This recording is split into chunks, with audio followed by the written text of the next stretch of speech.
शुभ बिहानी welcome to जहिले मन लाग्छ त्यही बेला भ्लग हैन धेरै पछि आज भ्लग गर्दैछु चट्ट आज चाहिँ म यहाँ मकलबारीमा छु हैन भर्खरै यो बागमती तरियो गनाउने रहेछ जस आज चाहिँ मेरो साथमा चाहिँ बिकुदाई हुनुहुन्छ हैन हामी दुईजना दाजुभाइ मात्र आज हाइकिङ जाँदैछौँ माथि तारेभिरसम्म अब यहाँबाट जगटोल हुँदै हैन जगटोलको पछाडिको बाटो त्यहाँबाट ठाडै उकालो अब कति लाग्छ हैन त्यहाँबाट यो बाटो चाहिँ हामी पहिला नि जस हिँडेको त छैन गइरहेको बाटो तर त्यही आज जाँदैछौँ अब कति टाइम लाग्छ हैन अब पुगेरै थाहा हुन्छ सो इन्जोय आवर हाइकिङ है त ल अहिले चाहिँ हामी ठ्याक्क हैन यो चोकमा आइपुग्यौँ बस स्टप जस्तै भनौँ न यो ठाउँ हैन गोकर्णको जहाँबाट चाहिँ यस यहाँसम्म चाहिँ गाडीमा आउनु सक्नुहुन्छ यहाँ माथि यो जगटोल माथि जाने पनि गाडी पाउँछ अनि त्यही हो अहिले चाहिँ हामी यो सिधै ठाडै भर्याङ छ हैन यो बाटो जाँदैछौँ अल द वे अप हालै चाहिँ 7:26 भइसक्यो हैन है यो भर्याङ चढेर आउँदा त स्या हेर धेरै पछि हिँडे हजुर कति बाइक चाहिँ 10% आइपुग्यो होला हामी के हुँदैछ त दाइ रमाइलो भइरहेछ ल लु तलबाट होइन माकलबारीबाट चाहिँ हामीलाई माथिसम्म चाहिँ 20-25 मिनट लाग्यो यहाँसम्म आइपुग्न ठ्याक्कै यो पार्कको गेट भनौँ न राम्रो छ वेदर आज ल अब हाम्रो चाहिँ यहाँबाट चाहिँ होइन जस अघिको ठाउँबाट चाहिँ लगभग 10 मिनट जति हिँडेर यो स्पटमा आइपुग्यौँ अनि यहाँबाट चाहिँ हाम्रो रियल हाइकिङ सुरु हुन्छ ठ्याक्कै यो चोकबाट भयो नि होइन यताबाट जानु भयो भने माथि उता पुरानी कन्ट कहाँ निस्किनु मिल्छ यहीँबाट चाहिँ होइन चट्ट लाएर अब हाम्रो हाइकिङ बिगिन्स अब यहाँबाट कति टाइम लाग्छ हेरौँ है अहिले 7:45 भइसकेको छ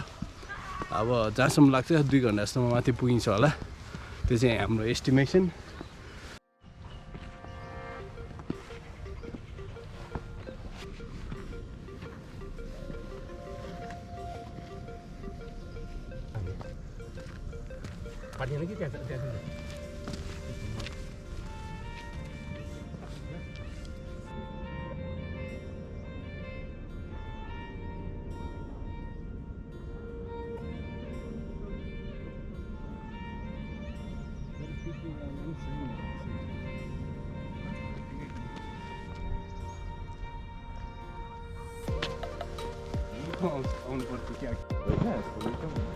ल है दाजुभाइहरू सबैजना यसरी फोहोर चाहिँ नगरिदिनु होला होइन यस्तो लाइक नेचरमा आएपछि होइन अलिकति त्यस बारम्बार भन्दै गर्छु म होइन त्यो यो घुम्न आउँदाखेरि यस्तो ठाउँहरू घुम्न जाने बेला चाहिँ यस्तो फोहोर चाहिँ नफालिदिनु होला ल ठ्याक्कै यही स्पटमा होइन जस लगभग 5-6 वर्ष अगाडि म तारेभिरबाट चाहिँ साइक्लिङ गर्दै ओह्रालो डाउन हिल हाने बेला होइन टक्क यहाँनिर साइकल लडेको थियो म चाहिँ यो ओह्रालोमा दौडे भएको थिएँ त्यतिखेर फर्स्ट टाइम थियो मेरो होइन डाउन हिल अनि जस आत्तिएको थियो भनौँ न अहिले नै आत्तिन्छु होइन मलाई त्यस्तो कन्फिडेन्स आउँदैन ओह्रालोमा चाहिँ डरै लाग्छ त्यो ठाडै ओह्रालो छ नि त अनि त्यही हो रमाइलो भएको थियो जस एक हिसाबले चाहिँ जस अहिले नि रमाइलो हुँदैछ होइन 2 जना मात्रै हाइकिङ दाजुभाइ ब्लग अनि जस खासै मान्छेहरू पनि रहेनछ आज शनिबारको दिन नत्र यो ठाउँमा चाहिँ एकदमै हाइकिङ आउने ठाउँ के यो जस मर्निङ वकको लागि यताउता आउनेहरू चाहिँ देखियो हल्का फुल्का तर मेबी टाइम भएको छैन होला नि त मान्छेहरू आउने अनि त्यही हो अहिले चाहिँ हालै चाहिँ जस 8 बजेर त्यस्तै 8:15 जति हुन लागेछ हामी जस हाफवे भन्दा अलिकति माथि आइपुगिसक्यौँ अब धेरै छैन अब एकछिन एउटा ठाउँमा बसेर चट्ट होइन फलफुल लिएर आएको छु मैले अनि खानुपर्छ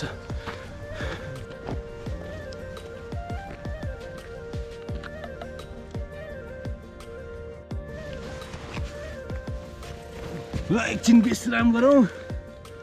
होइन केही खाउँ भोकै त नहिँडौँ भनेर सुन्तला त खानु हुन ल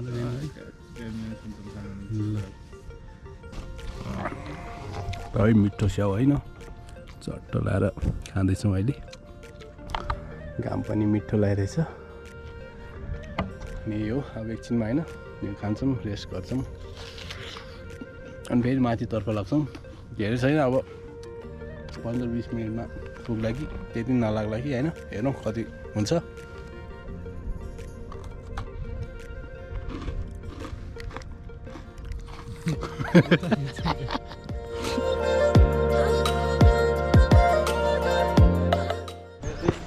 ल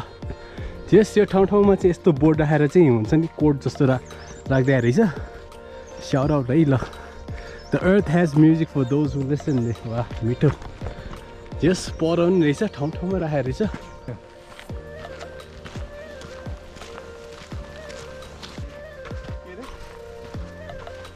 दर्शकबिनहरू हामी आइपुगिसकेका छौँ स्पटमा तर यहाँ चाहिँ पुरा बार्सा लगाएर रहेछ होइन नो एन्ट्री भनेर लेखाएको रहेछ अब कताबाट जाने हो थाहा छैन हामीलाई 2 घन्टा यो जस्ट 2 घन्टा जस्तो लाग्यो उता महाकालबारीबाट होइन यहाँसम्म आइपुग्न यहाँ चाहिँ सबैजना आउन सक्नुहुन्छ यहाँ क्याम्पिङको लागि होइन one of the shortest hike भनौँ न ल दृश्य यस्तो देख्न सक्नुहुन्छ अहिले चाहिँ पुरै डुम्म भएको कारणले त्यस्तो क्लियर देखाएको छैन सिरी साइड होइन भ्याली अहिले पछि 12-1 बजीतिर चाहिँ राम्रो होला कि भन्ने मेरो अनुमान छ अब यहाँबाट चाहिँ कहाँबाट जाने हो खोइ यहाँबाट बाटो रहेछ नि हो ल यता राइटको कुनाबाट चाहिँ आउनु पर्दो रहेछ होइन यस बाटो चाहिँ देख्यो यहाँ अहिले पुरा खोइ बाटो नि हो कि होइन यो झाडी रहेछ यस्तो रहेछ है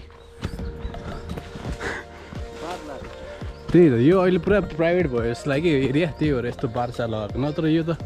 पहिला यो बाटो रहेछ नि तलबाट यहीँ माथिबाटै जाउँ न पुग्ला नि फेरि तल ओर्लिनु पऱ्यो भने अर्को आपत हुन्छ यस्तो फेन्स लाग्छ क्या बार ल ओ है यस्तो एडभेन्चर बाटो छ है यसरी आउनुपर्छ ओइ काँडाले घोज्ला ल जाउँ मुनि ओर्लिने होला त्यहाँ एउटा जाउँ न छैन बाटो हामी चाहिँ अलिकति एक्स्ट्रा एडभेन्चरै हान्न आयौँ कि कुना काप्चा बाटो होइन भिरको बाटो खास बाटो चाहिँ नि तलको रहेछ यो बाटो चाहिँ नआइदिनु होला होइन अलिकति गाह्रै छ अप्ठ्यारो छ गाह्रो त छैन तर अप्ठ्यारो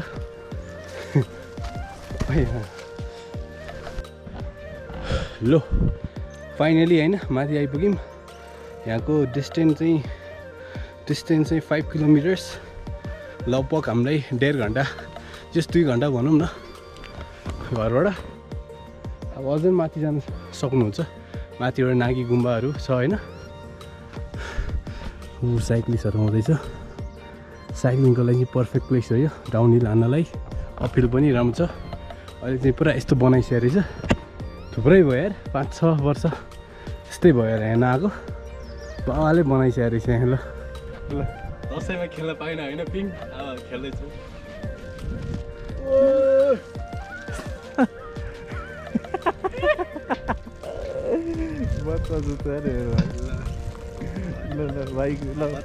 पाइँदैन पछि लागिरहेछ हुन लागिरहेछ ल एकछिन चाहिँ हामी चाहिँ होइन चिल गरेर बस्यौँ होइन चिया खाँदैछौँ यति हो खाजा अझै खाने के आज चाहिँ यहाँ चाहिँ लाइक पिकनिक छ अरे अनि इभेन्ट छ अरे त्यही त्यसैलाई चाहिँ लाइक खाजाहरू त्यस्तो केही पनि नबन्ने रहेछ अनि त्यही अन्डा खायौँ अनि चिया जस अब यो उताबाट हुँदै जाने हामी सुन्ताखान झर्नुपर्छ होइन अनि तलतिरबाट एउटै बाटो के फर्किनु भनेर हाम्रो डिसिजन भयो हुन त प्रायः जस्तो हामी एउटै बाटो चाहिँ फर्किँदैनौँ होइन जहिले अल्टरनेटिभ वे हुन्छ नि त अनि अल्टरनेट वेबाट चाहिँ हामी फर्किन्छौँ बनाइदिन्छ हो तनाव छ त ल अहिले कति 9:30 भयो 10-15 मिनट एकछिन बसौँ अनि त्यसपछि निस्किनुपर्छ ल गुड बाई अब see you until next time क्या हाँस्तिर अरे यो ठाउँबाट चाहिँ गुड बाई भने नि अब हामी अन्तै ठाउँबाट जस घुमेर फर्किन लान्छौँ नि त त्यही भएर यस यो ठाउँ चाहिँ यस बाँकी नै छ आधी बाटोभन्दा अलिकति थप्यो भनौँ न अलिकति माथि पुगेर हामी अनि ओह्रालो झर्ने हो नि त यस यो ठाउँ चाहिँ एकदमै डेभलप भएको छ होइन अनि त्यही हो अहिले यस 9:40 जति भयो भनौँ बिस्तारै हिँड्दै जाने हो टाइम छ हामीसँग होइन कति टाइम लाग्छ घर फर्किन खासै त्यति नलाग्ला घुम्दै जाने हो रमाइलो गर्दै होइन आज त अलि नभ्याउला जहिले मन लाग्यो त्यही बेला चाहिँ घर पुगेर चाहिँ हुँदैन होइन काम छ त्यही भएर चाहिँ अलिक टाइममै पुग्नुपर्छ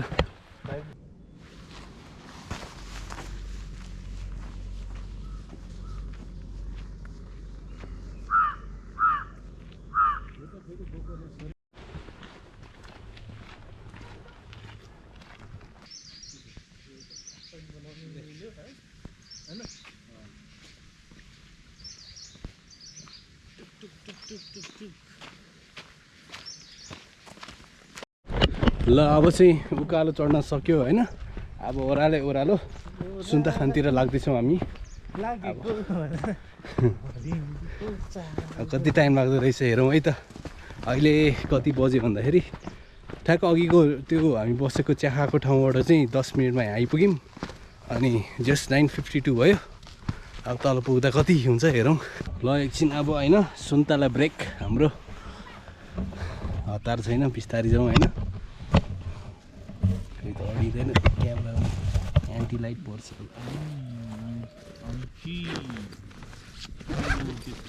जुनार लिएर आएको मैले जुनार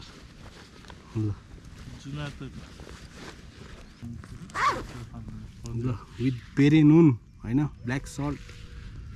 ल पुरा प्रि प्लान्ड हो नि त नि तयारीमा आएन भने त मजा आएन नि त अब यस सुन्तला खान्छौँ होइन अनि त्यसपछि बिस्तारै अनि अलमोस्ट पुग्नु लागिसक्यो भनौँ न हामी ल 10-15 मिनटमा ऊ तल अब त्यस बजार जस्तो ठाउँ भनौँ न अहिले हामी गाउँतिर छौँ होइन अनि लु यहाँ भैँसीले नि हेरिरहेको छ ल ओ यतै आउला जस्तो हेऱ्यो त पुरा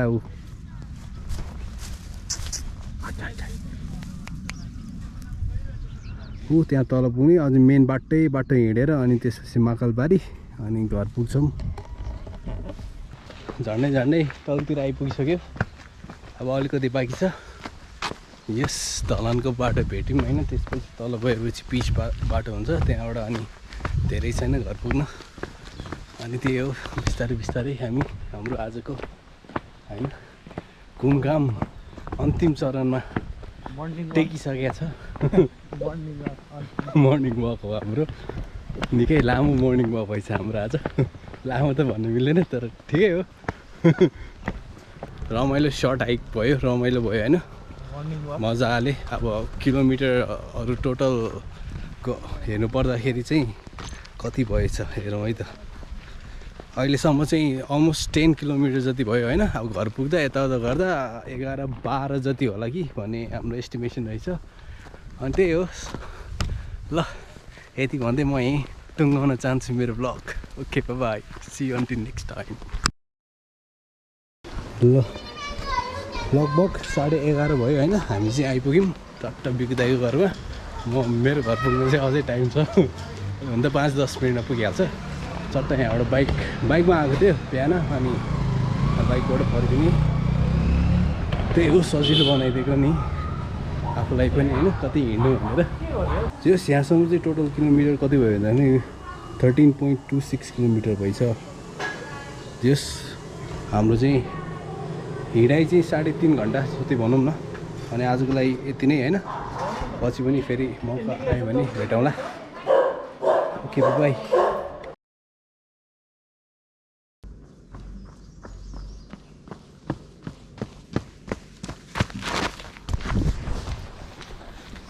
गाह्रो छ भ्लग बनाउनु पनि दौडै गर्नुपर्छ